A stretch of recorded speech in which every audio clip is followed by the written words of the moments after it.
అనుకున్నట్టే చేశాడు రామ్ గోపాల్ వర్మ. తన సహజ పోకడలకు దూరంగా తన వంగవీటి మూవీకి ఇటు రాజకీయ పోకడలను అటు సినీ గ్లామర్ ను అద్ది ప్రేక్షకుల ముందుకు తీసుకొచ్చాడు. శుక్రవారం గ్రాండ్ గా రిలీజ్ అయిన వంగవీటి వర్మ దృక్పథాన్ని ప్రతిబింబించింది.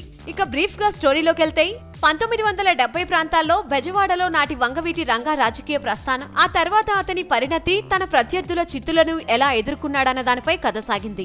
వంగవీటిగా సందీప్ కుమార్ నుంచి పూర్తి నటనను రాబట్టుకున్నాడు వర్మ. హింసాత్మక సన్నివేశాలను మరీ ఘోరంగా చూపకుండానే కత్తులు కటారులు చూపించేశాడు. బెజవాడలో వంగవీటి అనుచరుల బెదిరింపులను గుర్తు చేసుకుంటూనే తన సహజసిద్ధమైన ధోరణిలో వర్మ లాక్కొచ్చాడన్న కామెంట్స్ వినిపించాయి. ప్రధానంగా విజయవాడ రౌడీ రాజకీయాలపై తన మూవీలో దృష్టి పెడతాడని అంతా భావించినా ఆ కోణం నుంచి కాక హీరోని ఎలా ఎలివేట్ చేయాలన్న దానిపై దృష్టి పెట్టాడు.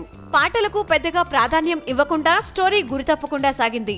ఇక్కడ కులం ప్రస్తావన తెచ్చినా అది మరీ శృతిమించకుండా సాగింది Vangaveeti cinema. Varma voice over తో మూవీ స్టార్ట్ కావడం విశేషం. వంగవీటి రాధ పాత్రలో నటుడు శాండీ ఎంట్రీ, చిన్న రౌడీగా వంగవీటి ఎదుగుదల, దేవినేని నెహ్రూ, దేవినేని గాంధీ రోల్స్ లో ఆయా నటులు ఒదిగిపోయారు. రత్నకుమారి రోల్లో హీరోయిన్ నైనా గంగోలీ తన పాత్రకు న్యాయం చేకూర్చింది. నా పేరే కుమారి అని మొదటి పాట 1980 నాటి రొమాంటిక్ సీన్స్ ని తలపించింది. చలసాని వెంకటరత్నం నుంచి రంగా వరకు జరిగిన మర్డర్స్ ని వర్మ తన సినిమాలో హైలైట్ చేశాడు. ఇక మూవీలోని పాజిటివ్ విషయాలకు వస్తే 1970 నుండి 80 నాటి ఘటనల అంబియన్స్, కాస్టింగ్, బెజవాడ చరిత్రను చక్కగా ప్రతిబింబించాడు. అయితే డబ్బింగ్ ఇంకా ప్యూర్ క్వాలిటీతో కూడిన మాంటేజ్ సాంగ్స్ కాస్త అసహనానికి గురిచేసినా మొత్తం మీద పూర్తి రక్త చరిత్రలా కాకుండా వంగవీటి చిత్రం అతని సహచరులను సంతృప్తి కలిగించిందని అంటున్నారు. ఆర్జీవీ మార్క్ డైలాగుల్లో మరికొంత పంచుంటే బాగుండేది. ఫస్ట్ హాఫ్ వరకు సినిమా చాలా డీసెంట్ గా సాగింది. దేవినేని నెహ్రూ, వంగవీటి రంగా మధ్యలో ఆధిపత్య సన్నివేశాలు బాగా చిత్రీకరించారు.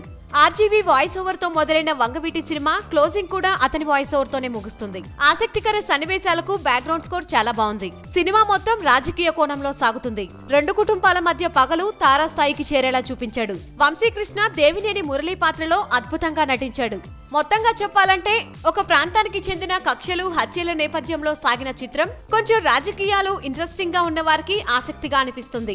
ఈ సినిమా అందరినీ మెప్పించలేదు అనే చెప్పాలి. ఇక వంగవీటి సినిమాలో తెలిసిన నటులు లేకపోవడంతో ప్రేక్షకుల్లో ఆసక్తి తగ్గిందనే చెప్పాలి. వీలైతే లైక్, కుదిరితే కామెంట్ పెట్టండి.